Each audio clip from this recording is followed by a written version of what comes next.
Jepara, tanah kelahiran para wanita hebat.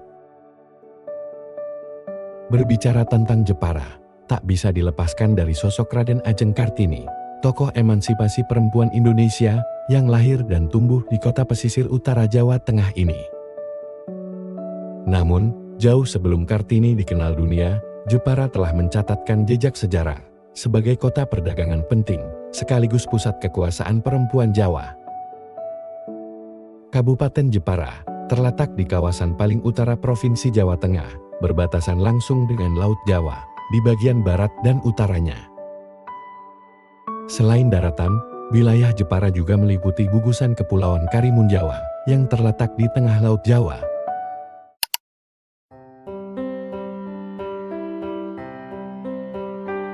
Mengutip laman resmi Pemkab Jepara, nama Jepara diyakini berasal dari kata ujung para, ujung mara, atau jumpara, yang berarti tempat bermukim para pedagang.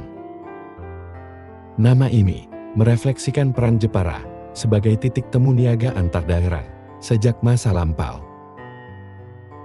Konon, peradaban awal Jepara berasal dari migrasi kelompok masyarakat dari Yunan, Tiongkok Selatan yang mendiami pesisir utara Jawa. Kala itu, wilayah yang kini menjadi Jepara masih terpisah dari daratan utama oleh Selat Juwana atau Selat Muria.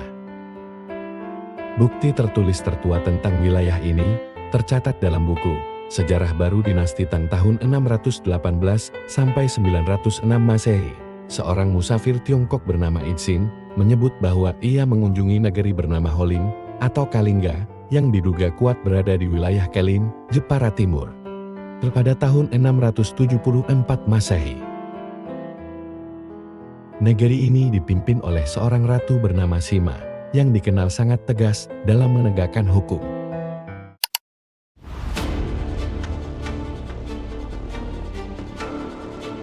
Dalam catatan Suma Oriental, karya Tom Pires, Jepara mulai dikenal pada abad ke-15, sekitar tahun 1470, sebagai bandar niaga kecil di bawah kekuasaan Kerajaan Demak.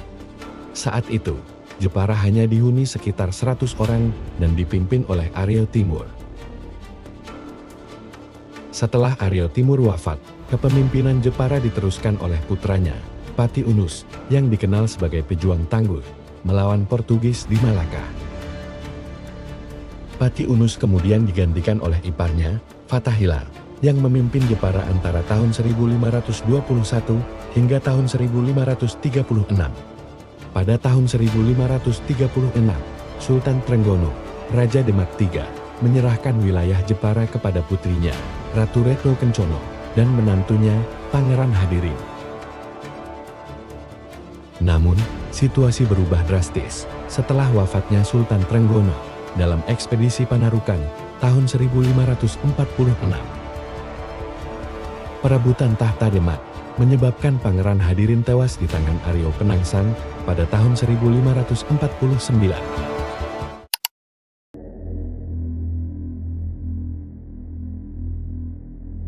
Kematian sang suami mendorong Retno Kencono untuk bertapa di Bukit Donorojo.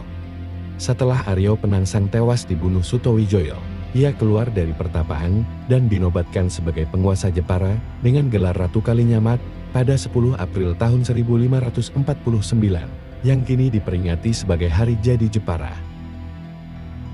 Dalam sejarah Indonesia modern, karya M.C. Wycliffe, Ratu Kalinyamat digambarkan sebagai pemimpin yang patriotik dan progresif. Ratu Kalinyamat 2 kali mengirim ekspedisi militer ke Malaka untuk menghadapi Portugis. Serangan pertama pada tahun 1551 melibatkan 40 kapal dan 5.000 prajurit, namun gagal di darat. Serangan kedua, 24 tahun kemudian, jauh lebih besar, 300 kapal, termasuk 80 jum dan 15.000 prajurit pilihan. Meski gagal merebut Malaka, serangan itu membuat Portugis gentar. Mereka menyebut Ratu Kalinyamat sebagai Rainya di Jepara, Senora di Rica, yang artinya ratu yang sangat berkuasa dan kaya raya.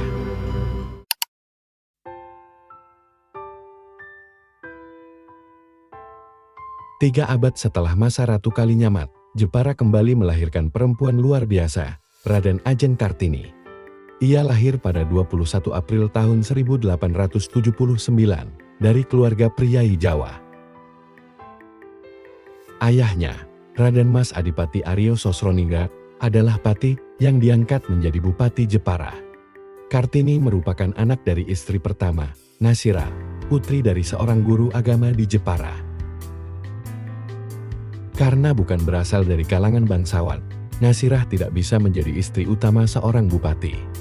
Sosroningrat kemudian menikahi Raden Ajeng Wuryan, keturunan langsung Raja Madura, yang menjadi ibu tiri Kartini dan menduduki posisi sebagai istri utama. Kartini tumbuh di lingkungan keluarga priai yang cukup terbuka terhadap pendidikan barat. Ia sempat mengenyam pendidikan di Europese Lagershome, ELS, Sekolah Dasar Khusus Anak-anak Eropa, dan elit pribumi.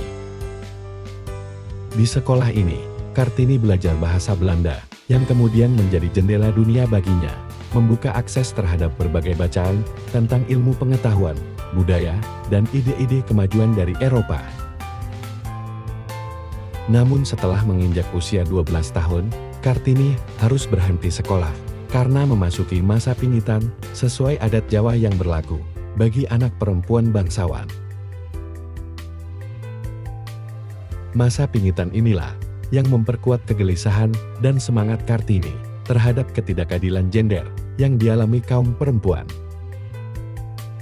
Melalui surat-suratnya kepada sahabat Belandanya, ia mengungkapkan pemikiran tentang kebebasan, kesetaraan, dan kemajuan bagi perempuan pribumi.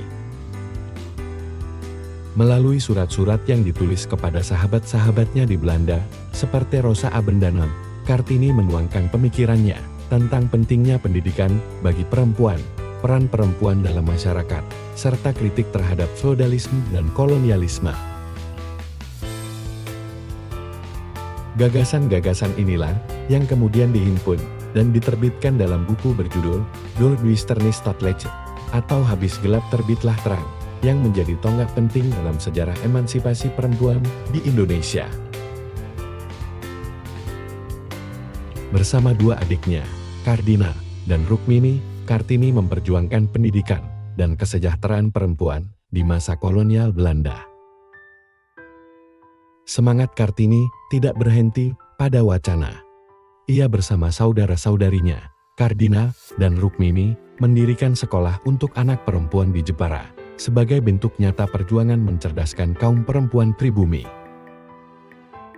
Meski hidup Kartini singkat, beliau wafat pada usia 25 tahun, setelah melahirkan anak pertamanya. Warisan pemikirannya terus hidup dan menjadi inspirasi gerakan perempuan di Indonesia hingga kini. Dengan dua figur perempuan penting ini, Ratu Kalinyamat di abad ke-16 dan Raden Ajeng Kartini di awal abad ke-20, Jepara telah menorehkan sejarah penting sebagai tanah kelahiran para perempuan pelopor, baik di bidang kepemimpinan, militer, politik, maupun dalam perjuangan pendidikan dan hak-hak perempuan.